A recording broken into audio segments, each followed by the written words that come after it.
Hey everybody, this is a quick video in case you have a Pakedge WK series access point and you need to do a hard reset to the factory default settings on it. Now there are two reasons you might want to do this. The first one is troubleshooting.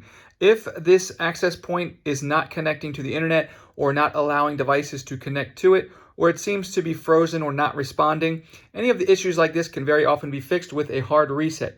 Just keeping in mind, this will restore everything to its out-of-the-box settings, so you'll need to set it up again as a new device, which is the second reason you might want to do it. If you're setting this access point up on a new connection or in a new place and you just want to clear everything out and get a fresh start, we can just go ahead and do this via the reset button.